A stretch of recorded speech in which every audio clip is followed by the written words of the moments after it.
of my treatment, so, all of that takes, 10 months or so, right? At the end of my treatment, I ended up writing this book called The Cancer Grimoire. And it's mainly focused around these spirits that I experienced when I was doing chemotherapy. Because the chemo drugs are a lot like poison spirits in a very witchcraft sort of sense. So I took the whole experience as kind of an initiatory journey. And then I wrote about what I did and tried and, these entities that I was engaging with.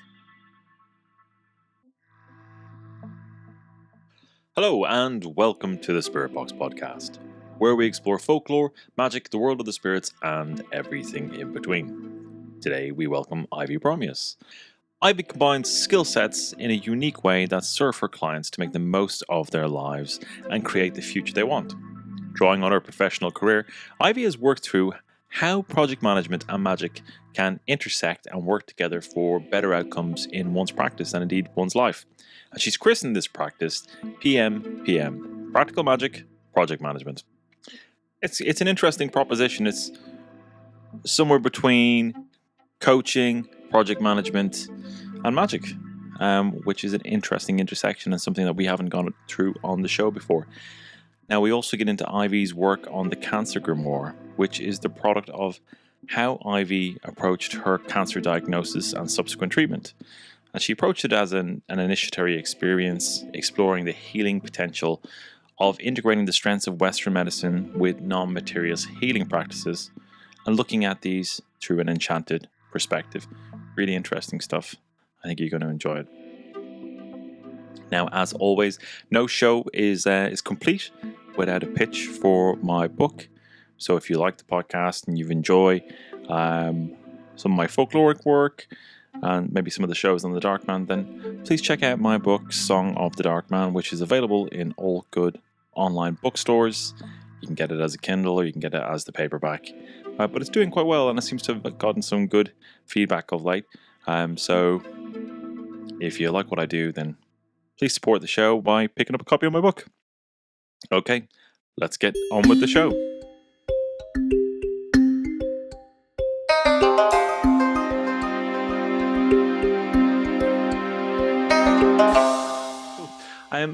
Ivy Bromius, it's great to have you on the Spirit Box. You're most welcome to the show. Thank you so much for having me. I'm excited to be here. Brilliant. So after we get over the fact that I messed up the times and you very graciously have jumped on early, got my GMTs confused my British summertime. Would you be so kind as to introduce yourself to the people and tell them a bit about you and what your area of interest is?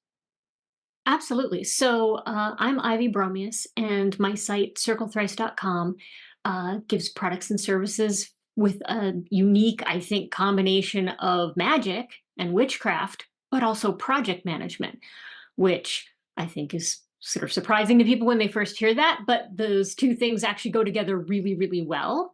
And I've been, a witch since my teens and doing magic since I was young, and a project manager for an embarrassing number of years now. And use both of them together, improves magic and improves your life. Well, I'm a big fan of organization, and I've been a PM in a past life for many years as well. So I know Perfect. my Prince twos from my agile sprints and all that.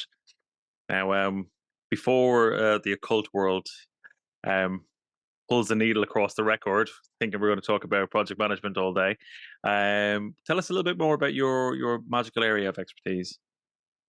So I've been practicing magic since kind of my preteens, and that means I've been doing it for a long time. And while my personal style is more like kitchen witchy, I have done a lot of work through the years with astrology and astromagical timing. The PGM is a big favorite of mine. Some saints, saint bothering is very popular nowadays, and I'm definitely a Mariolater. So Mm. various aspects of the Virgin Mary, and just a broad range of things that I'm interested in. Some of the ancient grimoire work. So Yeah. Plus, I read cards. I've been reading tarot since I Mm, was very young. interesting, interesting. Now, when we exchanged emails, you pointed to this piece that I found really interesting, really piqued my interest around kind of the idea about this Cancer Grimoire. Around, could you tell us a bit about that and what led you to that and what have you? Absolutely. So it's probably the thing I'm most proud of, and I really love to get the word out about it because it's free and it's released Creative Commons, so people can take the work and use it for non-commercial purposes and adjust it to their needs. Basically, back in early 2020, I had a cancer diagnosis, and obviously those things are really scary and kind of life changing. And I began a course of treatment and really needed to do that. And as I was doing that, my goal was to do the best magic I could for both the best experience, because it's not a great experience, and the best outcome. And at the end of my treatment, so all of that takes 10 months or so, right? At the end of my treatment, I ended up writing this book called The Cancer Grimoire. And it's mainly focused around these spirits that I experienced when I was doing chemotherapy. Because the chemo drugs are a lot like poison spirits in a very witchcraft sort of sense. So I took the whole experience as kind of an initiatory journey. And then I wrote about what I did and tried, and these entities that I was engaging with. That sounds fascinating. That's fascinating, and certainly also, before we move on, congratulations on getting through that. That's Yeah, all in brutal. remission, Mm, and have been for now a couple years. mhm, So, a little further in the rearview mirror for me. yeah, wonderful to hear. My mother went through that journey, and it was absolutely brutal. You know, so tell us a little bit more about the grimoire. I'm really interested in that idea of the the chemotherapy as poison spirits.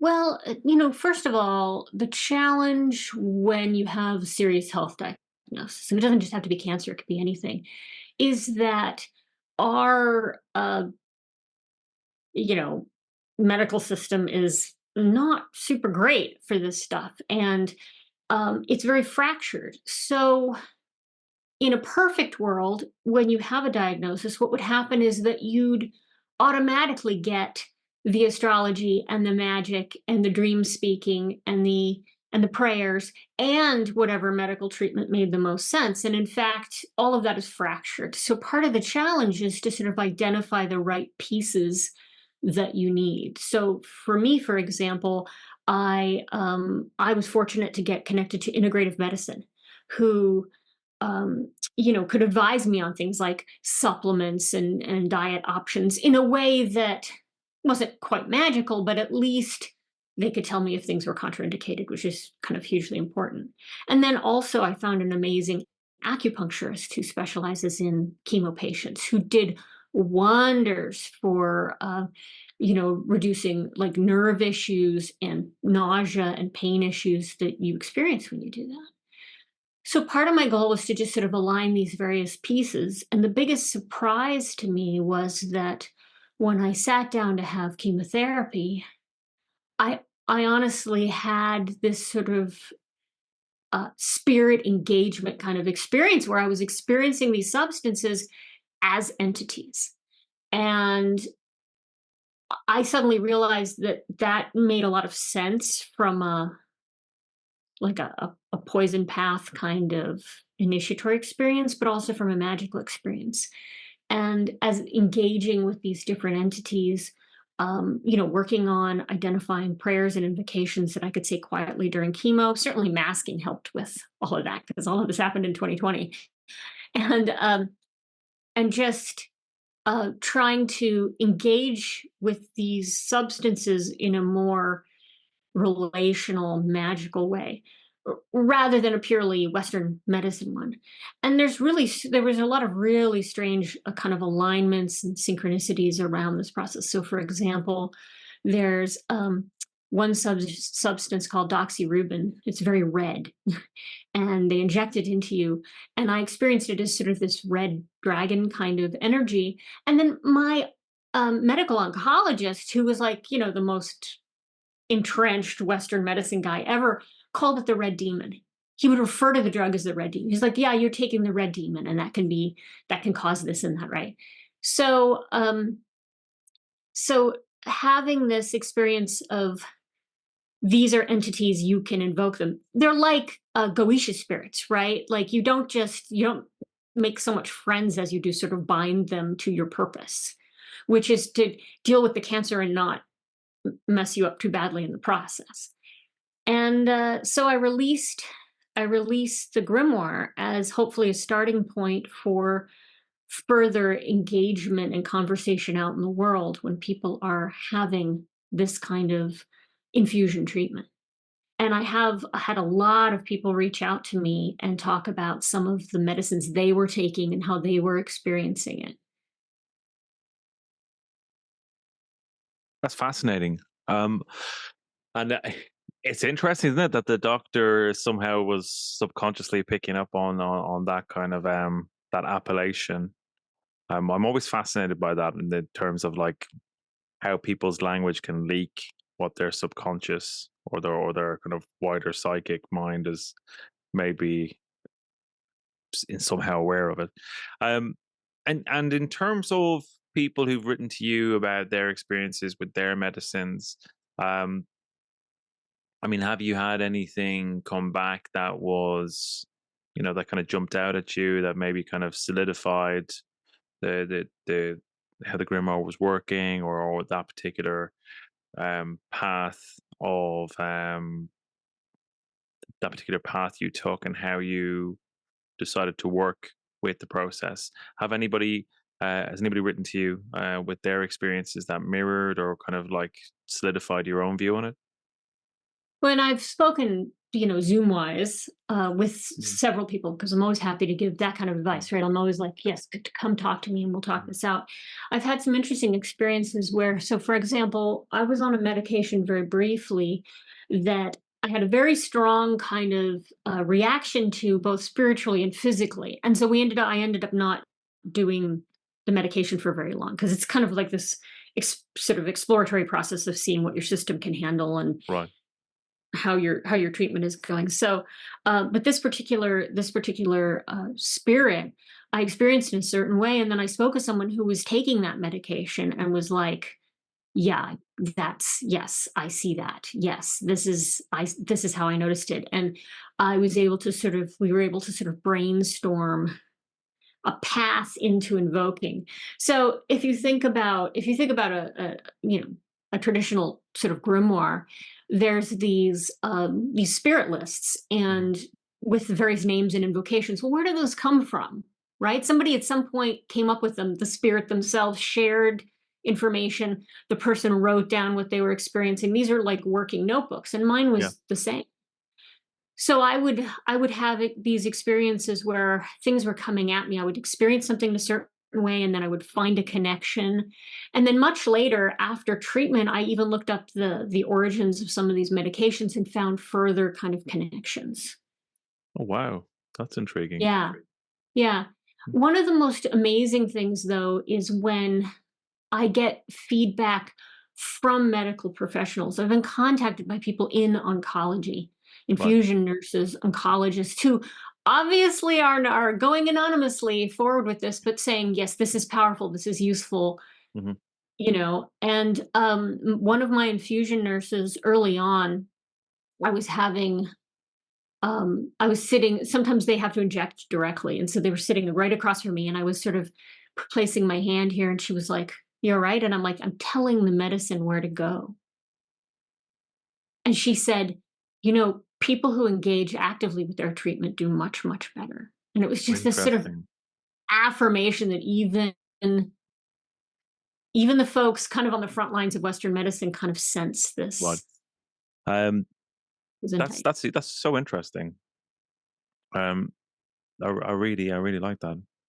And so you kind of see them as almost in some way akin to Goetia like spirits. And I'm fascinated about this idea as a whole, that the idea of like a medicine that is in effect a poison can be viewed in that way.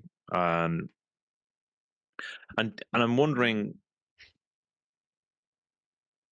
because it's not quite like a, it's not an egregore. It's like, there's a very small pool of people who might be kind of investing energetically and belief wise into seeing that. Um, but alchemically, it leans into a lot of alchemical thinking about like the, the spirit nature versus the material nature of substances. Yes, and if you think about herbalism in general, there's this idea that certainly we bring our interpretations to the plants. There's like a conversation, but that the plants have their own perspectives and opinions on what they Mm, are and how they work. And this sort of felt the same to me. So, Taxol, which is a very common medication for the kind of cancer I had, and it's the one that makes all your hair fall out, is, you know, it comes from the Pacific yew tree. Now, the yew tree, particularly the European yew, right? But the yew tree in general has mm, this incredible occult magical history, right? It's yeah, this poison yeah, tree. It's commonly found in cemeteries, yeah, right? And often predates the church that goes with the cemeteries. It's a mhm, very deep, kind of powerful sort of spirit mhm, that they make cancer medication out of, mhm, which is, and if you think about that, an overlap or a juxtaposition with, I'm bringing my energy to this process. I am naming this and I am treating it this way because it's effective for me and mhm, effective for my treatment. But then there's this powerful backstory of what plant spirits are, what these chemicals are in a sort of a wider worldview in a magical sense. yeah. It's a really interesting point, and I wonder kind of how far the final product is from kind of the compounds that would have been found in the yew tree. I mean, the yew tree, it is literally every part of it is poisonous. Mhm. It's massively, massively poisonous. Um, now, um,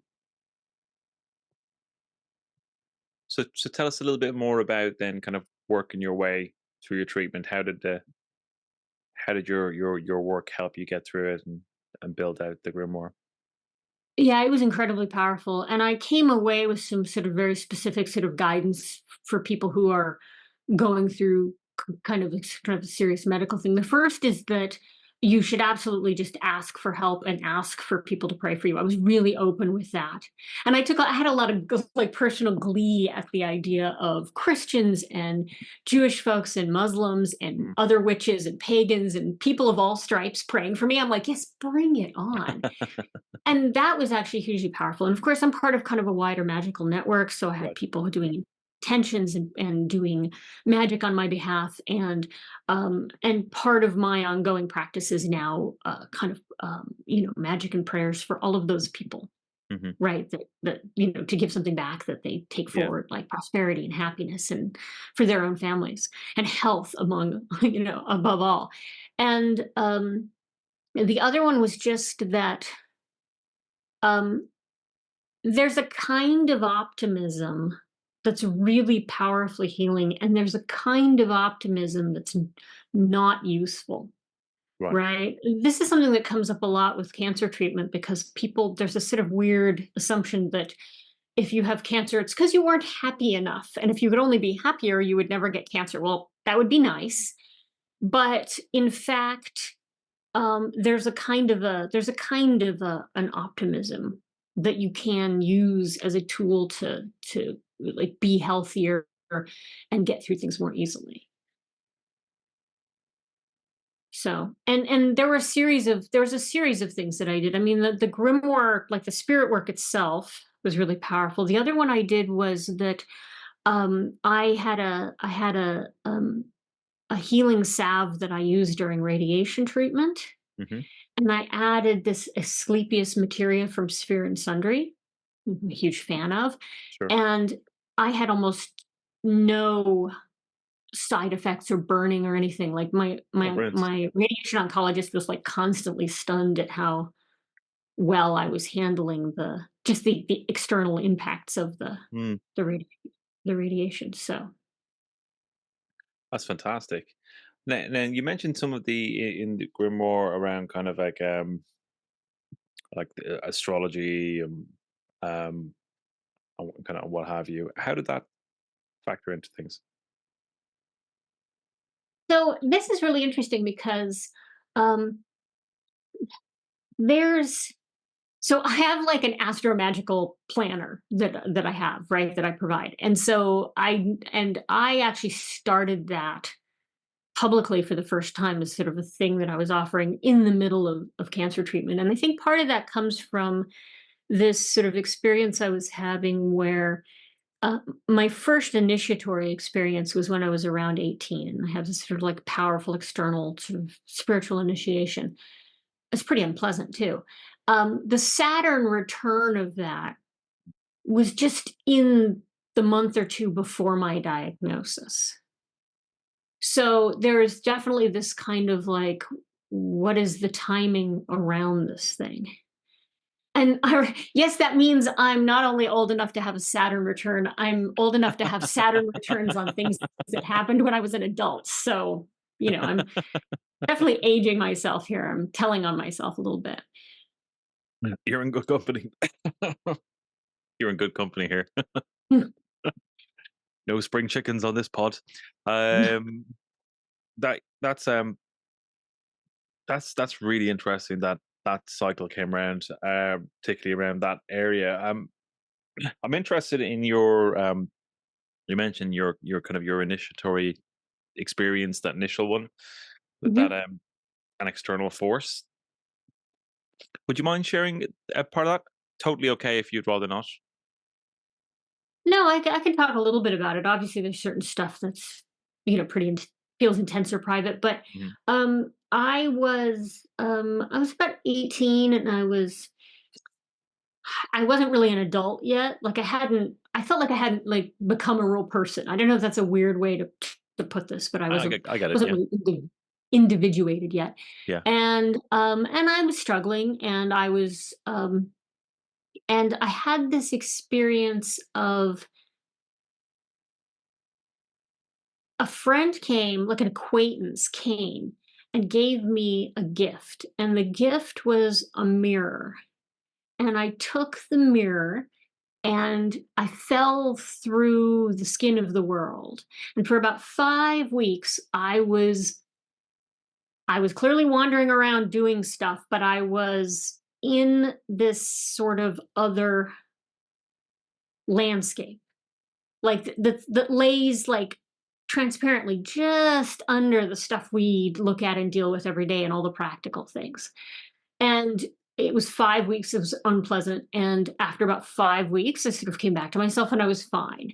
And and the interesting part is that some years later, I had this experience engaging with Dionysus, and there's this fascinating mythography of the story of the infant Zagreus, the Dionysus, who's being hidden away by Zeus from Hera, and then these beings come to tear him apart, and they distract him with these toys, these objects, and one of them is a mirror. And so for me, there was this very strange kind of like connection, and I have some acquaintances out there in the world who engage with this process, and this is like a very an Orphic from like Orphic hymn Yeah, initiatory experience yeah. of Dionysus, and they actually invoke initiatory experience with these objects, a jointed doll, dice, a mirror, and they're like doing it deliberately. And so it's Mhm. fascinating to know that there's people out there who were doing this. And it was just sort of like happened to me. I'm not sure accidentally is the right word, but certainly not without my, conscious approval in advance, right? It was something that sort of occurred in my life. So it was fascinating. And it started kind of like a real long-term relationship that I have with Mr. D, and it was challenging and changing, and I came out of the other end of that feeling like I was a person and a grown up, and right? Yeah. And knowing a lot more about myself. Fascinating. Yeah. I'm always just I'm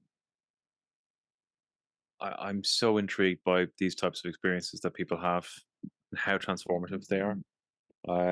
They can really lurch one's life to a totally different arc, you know. They really are extraordinary. So thank you for sharing that. No, no problem. And they're not always pleasant, right? I think one of No, the generally fascinating awful. yeah. The metaphor of being torn apart, Mm, which again is from this kind of myth of this baby mm, Dionysus getting ripped asunder. That was sort of my experience of it as well. It's like yeah. being torn apart and then put back together. And then I suppose 30 years later, I have cancer, which is another sort of major serious issue. I assume that in like now 28 more years, if I'm still around, it'll be worse. I don't know. Maybe I won't make it through the next one, but I'll be pretty old by then, so I'll be okay. Yeah, yeah, yeah, yeah. But that whole thing about being torn apart is interesting, isn't it? Because like that's you hear that a lot, in like shamanic experience, people being like pulled apart and bones being replaced with like crystal bones or certain things being put back, the body being put back together or reassembled in a way that's different in the astral, that kind of thing. It seems to There's some fascinating stuff I talk about in the grimoire about this, where so I got a chemotherapy port, run. which is this object that they put under your skin. It was like Mm, right here. I still have a little scar. And they put it in at the beginning, and then when you're all done, they take it out.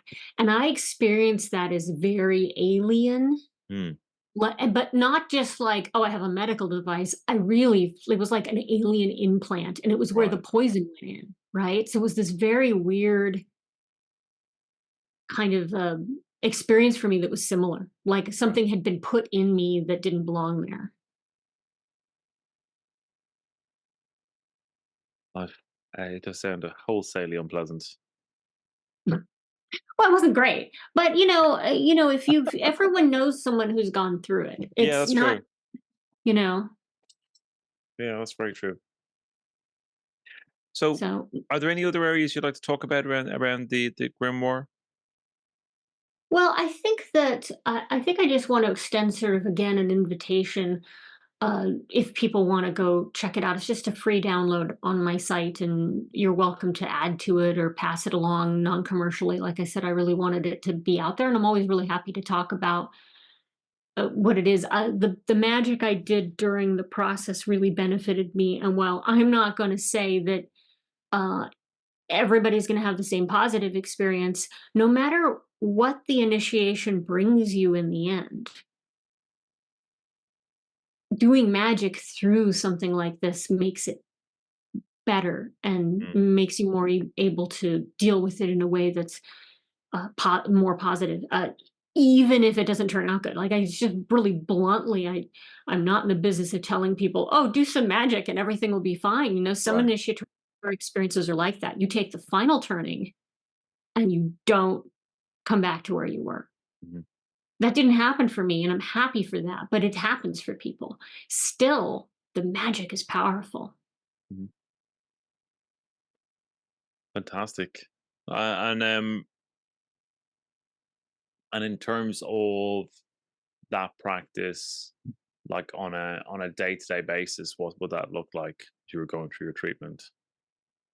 So you need to really conserve your energy when you're doing this. So it's really important if you get a health diagnosis, to do a lot of the upfront stuff. Do the magic to help find you good providers, do the magic to kind of help get the right treatments to you, or whatever it is you need to do. And whether that be Western medicine or alternative medicine, or in my case, a combination of both, do it up front, because after a while you get really tired and you don't have a lot of energy. Right. For me, because I was going to chemo regularly, and toward the end it was like every week, I had a process there where I would do my invocations and say my prayers while they were giving me the pre-meds, right? And then during the various medications, I would say my kind of like bindings and engage with the spirit. And I tried to make it a real conscious process when I was awake, because there are times when I wasn't, right? When some of the pre-meds knock you out or whatever. So Right.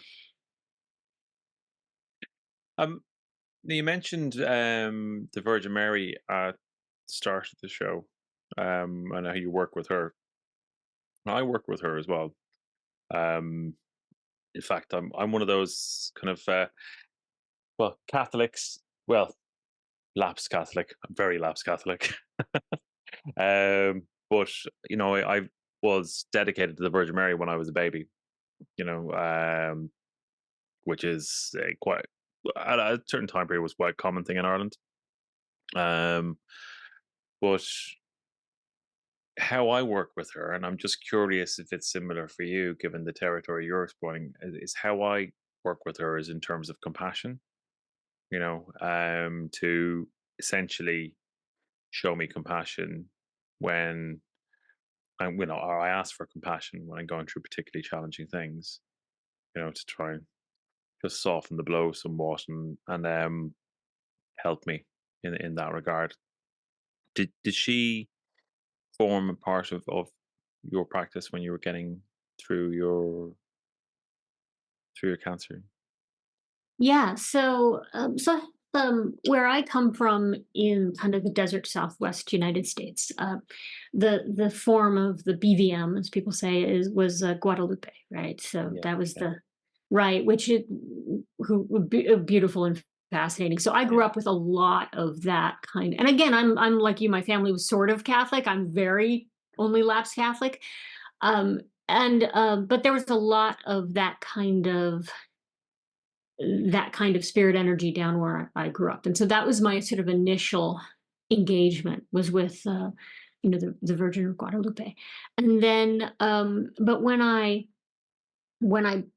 began to go through cancer treatment and I was trying to identify and invoke these spirits, there was a chemo drug that I was getting that I had a strong vision of, like, the Virgin Mary all in white standing on a moon held up by a skeletal nun.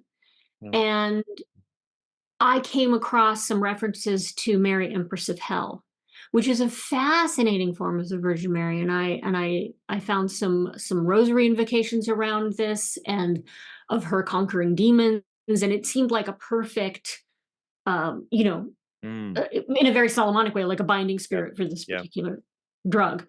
The drug was one that had been, it was originally mustard gas and responsible for the deaths of Jesus hundreds, Christ, that is thousands of people. brutal. And there was a time where a bunch of people had been exposed to mustard gas, and then several of them had cancer, and the cancer went away, and that's how they began researching. Now, obviously, they're not giving me mustard gas; they're giving Yeah, me yeah, yeah, yeah, yeah. a chemical extract. But the form of this thing that came through history in this way, Mm, Mary Empress of Hell makes it a lot of sense, right? right, that's extraordinary. Um, God, you must have had to do with so much. That's awful. So many poisons going in. Um, so Mary Empress of Hell. Tell us a bit more about her. I've never heard So, that, by the way. I've never heard it before at all. yeah, no, I ran across a site online, which which I think, you know how sometimes websites become books and then the website goes Yeah, away, like, but excuse me.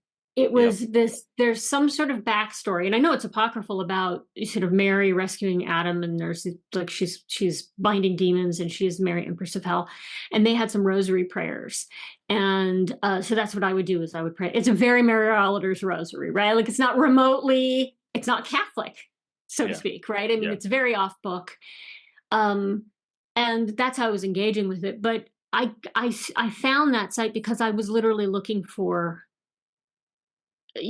Virgin Mary in white and images. And I came across this and I was like, this is right. Sometimes this stuff would just come at me in very Mm, strange, kind of synchronous ways because I was sure. working the process. Yeah, yeah, yeah. Yeah, no, that makes a lot of sense. Yeah.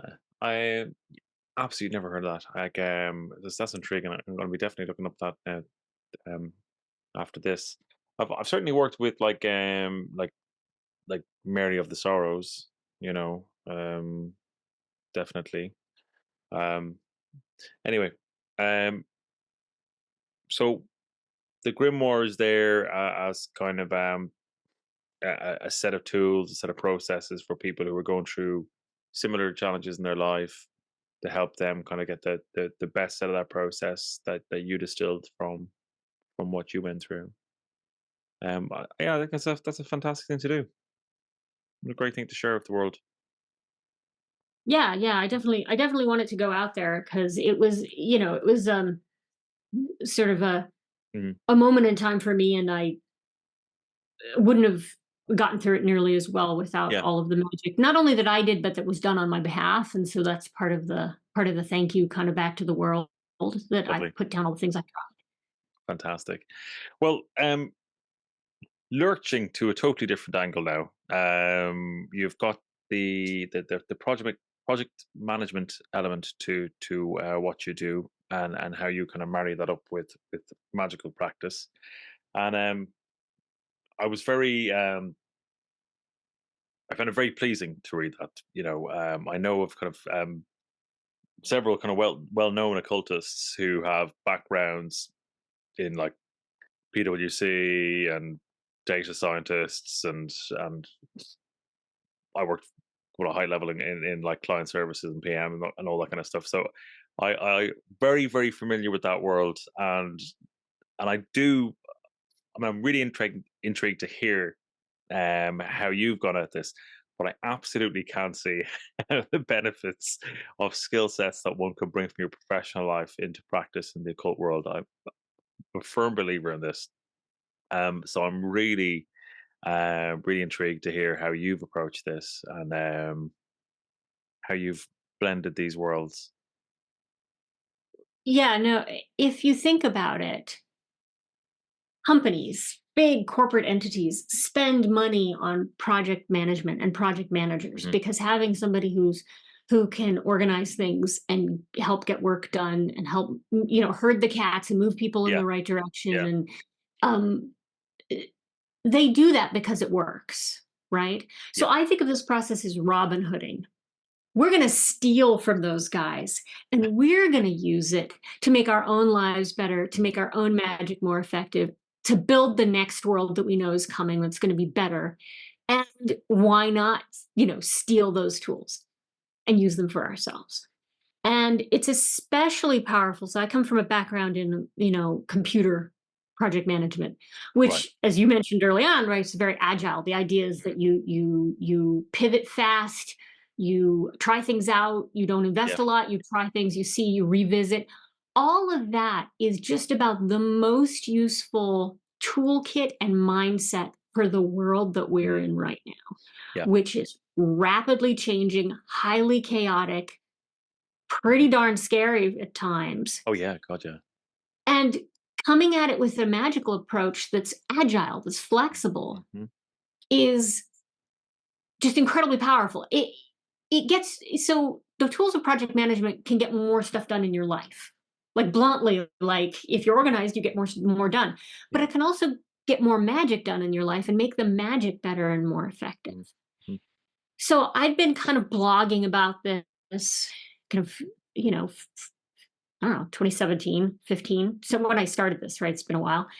Um, sort of talking a little bit about it, and I ended up coming with this sort of like, what does an agile model of magic look like? Right? What does it mean to do magic in an agile way?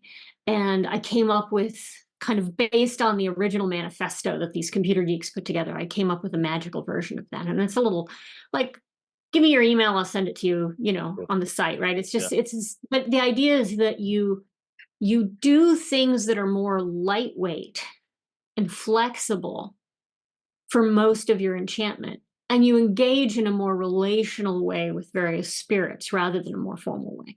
Hmm. And it's just a nice sort of toolkit for identifying um, ways to kind of keep your options open and Yeah. reduce risk in a high risk, high chaos environment, which is the environment we're in. I think this is absolutely fantastic. I really do. And I love the way you pull out the principles from those kind of you know way to maximize the return on your investment in time and resources, without throwing good money after bad in when stuff's just not giving you the the results you're looking for. That kind of test and learn and fail fast and fail cheaply. Um, that kind of ethos. I think that that makes an awful lot of sense. And for people who are listening who are like, well, what the hell does this have to do with magic? I live in a cosmic world, and it all has to be the. It's like, well, I think people need to take a breather and realize that actually most people are looking at magic through a very academic prism. That the whole kind of language and culture of kind of Western occultism has a massive leaning towards academic thinking. Would and there's great things with that, but there's also limitations with that. And I think that this kind of thinking of, well, an effective system. Uh, well, before I get into that, slightly catty comment. It's like anyone who's run a project in an academic institution, that isn't profit driven will know how it falls on its arse very, very quickly. Versus something that has a very kind of like direct goal. This needs to be done for X, Y, and Z reasons, and sometimes that means a bottom line. Now, without getting kind of overly, commercial or corporate on it, there's there's a lot to be gained from that mindset. So anyway, I'm waffling on about your area of expertise, but you can clearly tell I think this is fantastic, a way of looking at things. So tell us a bit more about it. Well, and I think that there's a very tactical side of things where you're like, let's break things down into small, doable chunks. Let's get the Right. chunks done. Let's get stuff done. Um, when I do client work, it's frequently a balance of let's get more magic done, but let's just get our shit together, right? Like, let's Mm. get ourselves a little organized and get our lives moving forward. But then that's the real tactical side, which is it's very chaos magic, right? Like, this is Sure. agile chaos. It makes sense. There's also, though, a more strategic component. And if you think about how, like, entities work, like corporate entities. So the execs go away, they drink martinis and play golf or whatever, and then they come back with the strategy, the 5-year strategy, the vision for the company. And then the people who like sit in their cubes are like, I don't even understand this. Now, the Yeah. role of the project managers to connect that strategy to like doable day-to-day stuff, if Mhm. they're a good project manager. That is like what I do. That makes sense in your own life, Mm. right? You have desires, dreams, visions for your future. You have things that you care about and value deeply and want to manifest in the world.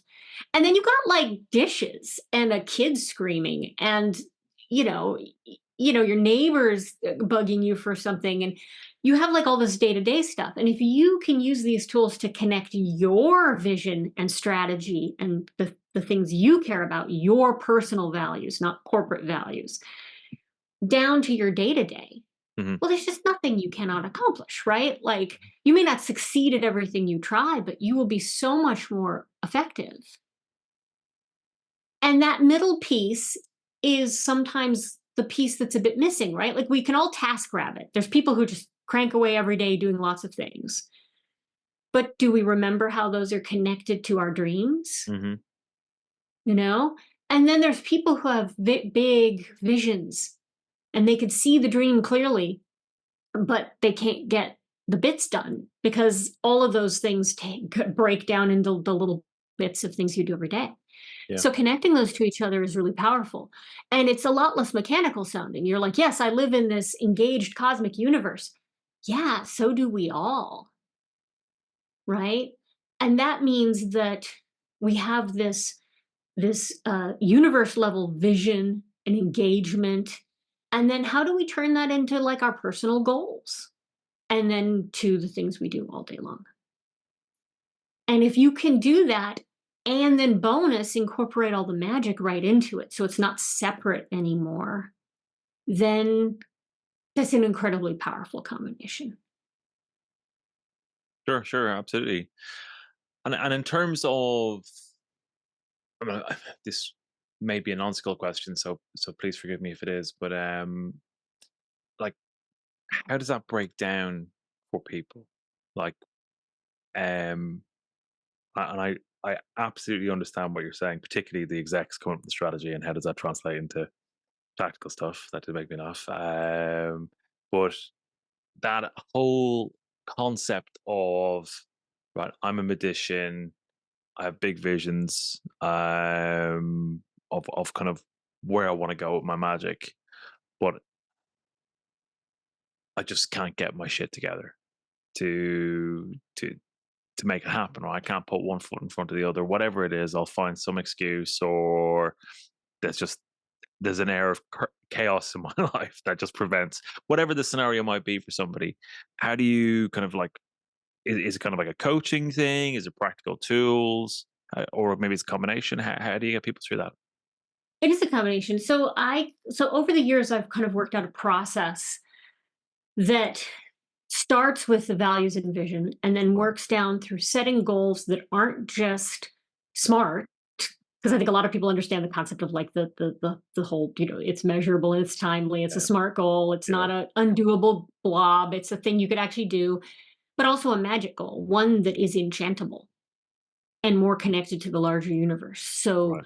you have this concept of making a goal then for yourself that comes from this top level, the vision, the values, the spirit guidance, but then becomes this concrete thing. And from there into what I call cycle mapping, which is sort of a personal version of agile planning, right? Because Mhm. agile is meant for teams and often has a Yeah. lot of baggage for teams, but you could do this for yourself where you just sit down and kind of like map out the next couple weeks and you're working on these small doable tasks that are tethered back to the goal and small and knowable.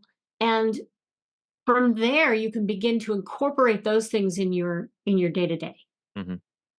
And then there's these roadblocks to getting things done that come out of things like, you know, a misunderstanding of urgent and important things, Hmm. or your inability to say no to things, or your inability to rest truly. So you're always spinning but never accomplishing. You need real rest. And so there's these roadblocks that, there's these techniques to eliminate or reduce or Hmm. dodge around. And that all becomes part of this process that sort of I've sort of built up over time. And magic is incorporated in from the top all the way to the bottom, right? And the idea is that we can use these processes to do more magic, which is always a good thing, Hmm. and to make strides toward what we want to do. That doesn't mean we meet every goal because life isn't like that. Sometimes we don't. But whether you Yeah. do or you don't, you're still working towards something. And that's incredibly powerful. Hmm. And Yeah. it's interesting because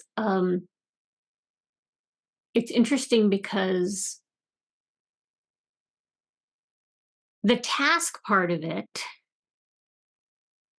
becomes easier to do when you connect it to these deeper, potent elements of guidance that you receive from your higher self, from the universe, from your dreams, from your heart. It makes things easier to get done if you can see how they connect. And it's Hmm. just this really powerful kind of system.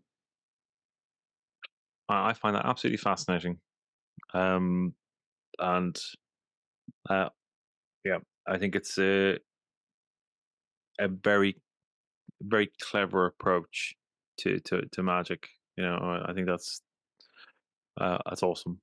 Like, and I've always noticed that when I kind of first invested my time into learning about the occult, how academic it was. And that's no critique at all. I'm not having a pop at academia at all, but it's that kind of theory versus practice, and a practical system that is uh, not magical practice, but a practical system of kind of like, how do you improve your approach to this, um, in a way that actually is a very tested, tried and true methodology. You know. Well, and I think that there are sort of a couple principles that guide me in my own magic and that sort of like obviously inform Yeah. kind of the things I do on my site. And one of them is that you should just do more magic. Mm. Like it's better to do 10 simple spells than to wait and do one big one. Why? Because the more magic you do, the better at it you get. Practice makes progress, right? So Yeah. do more of it. And if that means you have to keep it simple because you're busy, if that means you have to keep it lightweight and flexible, Hmm. great. That kind of magic is better for the environment we're in, and save the big all night rituals and spells for when you really want to, but like don't wait for that. incorporate it into your life. And that's the other principle I have, which is that I don't think we should be separating these. I think it's super common for people to have like their mundane life over here, and then there's this space over here they try to carve out for some magic. Just mash them together and do both. And not only do you just incorporate the magic into your sort of to-do list, but also infuse the things on your to-do list with magic. So you got to cook dinner. Well, if you do that every single night for your whole family, then that gets old. So you magic it up, right? You enchant what you're making for nourishment, for health. You bless your pots on the weekend, and then when you cook all week, they're blessed. I mean, those kind of activities just blend seamlessly into the day-to-day life. And it makes life more enchanted and Mm. enchantable. Yeah, I like that. Um, so if people wanted to kind of start in this process, part of me is laughing now because I know so many chaotic witches and magicians that this would be like the ordeal from hell that they'd be like have to organize themselves and commit to everything. They need to do it. They need to do it. But that's where would someone's what's if they want to find out more about this, how would they start this process? So, if first of all, I've got a ton of useful free content on my site. So Mm. go dig through my blog, and Yeah. I write about this stuff all the time. I write about the balance between taking advantage of magical timing and not being enslaved to it. That was a recent blog post of mine where I'm like, yes, alignment is important, but if you wait around for the perfect talismanic Picatrix moment to do anything, Right. you're missing out, right? Like, do stuff, make the alignments make sense. And then, if people are interested in making their magic better timed and also organizing themselves, I have a monthly planner that I put out that you could like join up, become a member. Mm. You get this printable booklet that not only includes like really practical stuff like a habit tracker and a Hmm. scheduler and all those pieces, but also based on my calculus and based on kind of like astro magic, what things are good to do on what days. Is this a good day for ancestral work, or is this a good day for prosperity magic? Right. And which days are like kind of bonus, and which days are kind of like, yeah, hold back, it's not such a great day. Right. And you can kind of go through this process, and it's like got a monthly and weekly, and there's a version that goes on your Google Calendar, so you can see it on your little box, your little phone. And so that's a really nice way to start just Mm. fitting in more magic, especially because if you are a member, I have a free little course on putting together rituals quick so that it's not taking you an hour. I'm constantly amazed that people are like, yes, I did this magic ritual and it took me 2 hours. I'm like, who has time for that? So, so I put together a little like free course for members who are just like, let's do, what are the critical pieces you need Hmm. in order to get magic done fast, especially when you're inventing it, right? You're not always doing a pre-existing spell. Yeah. The other really great tool for this is, of course, sigil work, which I love sigils because they're incredibly flexible, right? You're not going to go to your grimoire and find a spell for like a new bicycle. It's my favorite example, right? Yeah. Those don't exist. You have to invent those. And sigils are a great way to do that.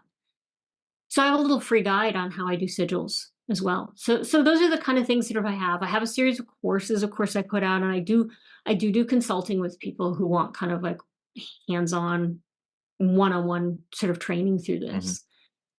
But Have you tried the sigil engine? oh, the online one. Yeah. I have, and it's fun. I've been doing sigils for an awful long time, and I have kind of my system that I'm very quick at. Hmm. So in the spirit of doing more of them and not Yeah. derailing my own busy brain with too much learning, because I'm absolutely one of those people.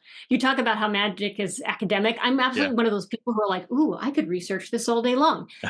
Yeah, researching all this is not getting it done. So I like the sigil engine. Um, I like the little scribblies, the just squiggly fellows I make. I think of them as little imps, right? They're like my little friends. And and those kind of enchantments are small and they fit really well into a busy life. Yeah, I myself and my colleague, we built that. We built the sigil engine. You did, I didn't realize that that was yours. Yeah. We did it as like an art project around 2020. See if we could merge digital and magic as an experience. And I really like it for sigils that are more digitally focused, mm, well, I right? mean, I mean, ironically, if you ask me now, I'd be more kind of scratching it in the clay than I would be using a digital tool. But a lot of people like it. But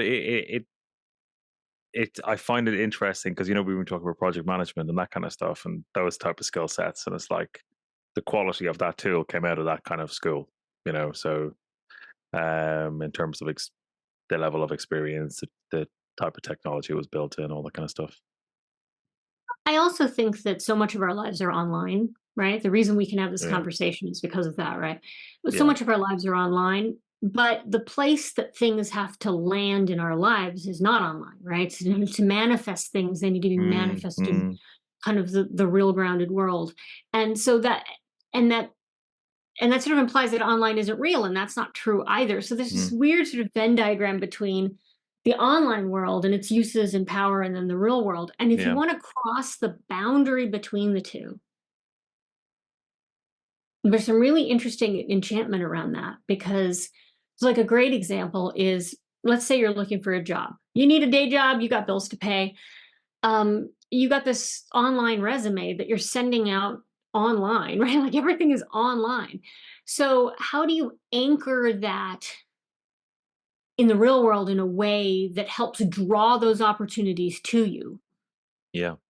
where you're at, not online, but like in your life? Hmm. And there's some techniques you can do with that.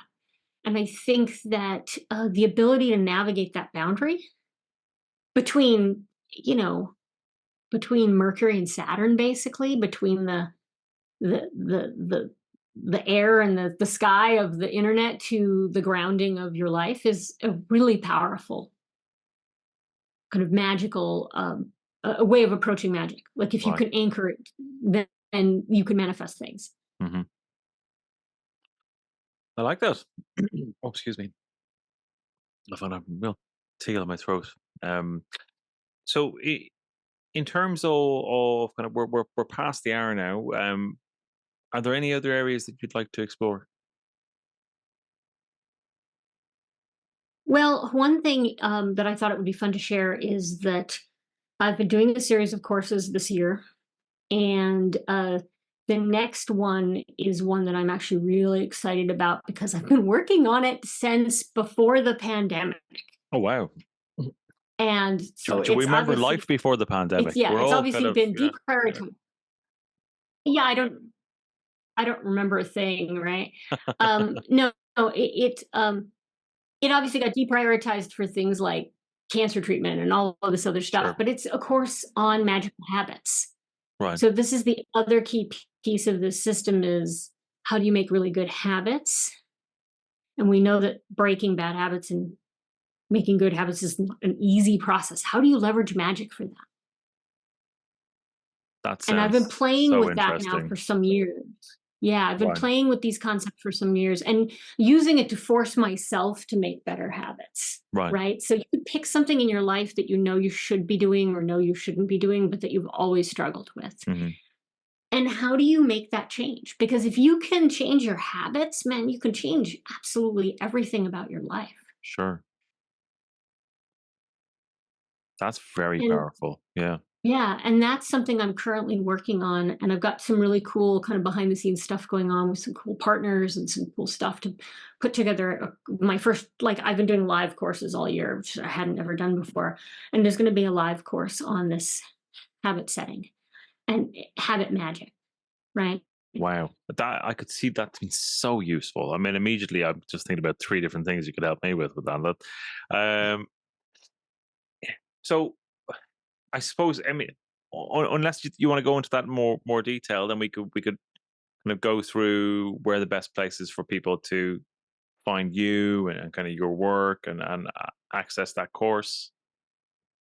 Yeah, absolutely. So obviously I'm at circlethrice.com and there you can sign up for the membership there. It's like $10 a month. And the first month Right. is free. So just in case you hate it, because I always feel like, well, maybe you don't want the planner. I don't know. And then I've got some books that I have, so it's just kind of like self-published books. Yeah. And you could even, do consulting. So everything kind of generates out of that site. I also have a Substack, Circle Thrice, that Right. is called Next Week in Magic. And the idea is I pick something from the planner every week that's interesting, and I talk about what Mhm. you might do, how you might work it. This year I'm doing all sigils. So like each Right. week there's a set of sigil statements for something that's interesting in the coming week based on the kind of astro alignments for the week. Right. And if you go to my site and you sign up with email, you'll see blog posts, you'll see all my announcements early. Mhm. You'll kind of be in the circle and kind of get Gotcha. um, announcements of new Yeah. courses and things like Yeah. that. And tell me, like in terms of like the work and helping people get over barriers in habits, and I sorry, not just habits, because I know that that work coming, but like I love that idea you mentioned earlier about just doing little bits of magic. Just do something. You know, doing something is better than doing nothing.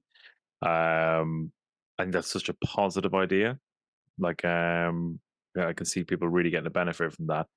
Um, but I can imagine there's a lot of people that will kind of need a little bit of hand holding or clarity on this. Going, is this enough, or should we do more than that? You know, you get that kind of people kind of tying themselves in knots with their thoughts. I mean, I could just be describing myself, but like I'm sure there are other people who do. But like, do you like as part of your services, do you offer kind of like a coaching service and work with people to help get through things like that? I do. It's kind of my favorite thing. I Oh, mean, cool. I love doing the classes, and it's great to talk to kind of a group of people. But man, the one-on-one coaching is like the most fun ever. And I have such great clients, and I learn a ton from them. It's incredible. And so yes, I work with folks. Um, I do one-off sessions, but my favorite sort of thing is to do kind of like an ongoing engagement where we meet every couple weeks Sure. and we talk through that process. What are your values? What kind of goal are you looking Mhm. for? How do we Mhm. break that down? How do we get stuff done? Yeah. I mean, all of these people are magical, but they're also like medical professionals and attorneys and business owners and Yeah. artists, incredible Yeah. artists doing beautiful work. And it's a lovely thing for me to it's like my favorite thing. Everyone go sign up because I love it. Wait, that's not a really good sales pitch, I don't think. It's a But very I do. I charming find it sales very pitch, though. It's an honest one. You know, it's we an can honest one. we I say what. like this. Yeah. It's kind of my favorite thing to work through it one-on-one with people, to like really dig into Right. um kind of where they're at in their lives, where they want to be. Mhm. There's usually a gap. The joke is you have to mind the gap, right? You understand this joke because you've written. I do indeed. I do Uh, indeed. Yeah, exactly. So there's where you are now and there's where you would like to be, and how do you bridge the gap? Well, these tools can help you, but so too can intelligent application of magical skill. Mhm. Fantastic. And if people want to find out more about you and your work, where's the best place for them to do so? Please go visit circlethrice.com and check out all my stuff. Like I said, there's plenty of free things, the Cancer Grimoire, the Mhm. Sigil Guide, the my blog in general, right, is like I just dump Yeah. all my thoughts on this topic and have been for a number of Mhm. years. So there's plenty to dig into, and if you want to go a little further, you could become a member or buy a book. I have a book called Risky Business, which is all about risk mitigation. Mhm. So a lot of this project planning stuff assumes that things are going fine and you want to make them better. Risk mitigation is more about everything's on fire. What the heck do I do? Right. Yeah, brilliant. And like just again for listeners, these are really, really practical skill sets and practical tools that honestly, I don't care whatever your job is. These are useful. exercises and useful tools to apply to your life. Well, Ivy, I think it's been fascinating talking to you. I really love how you've applied your knowledge in another area of your life to magic. It makes absolute sense, and I hope some of our listeners bite the bullet and avail of some of your knowledge and skills. It's been fascinating to talk to you, Ivy. Thank you so much for coming on the Spirit Box. Thank you so much for having me on. I had a great time, and it's been a wonderful time. It was a wonderful chat.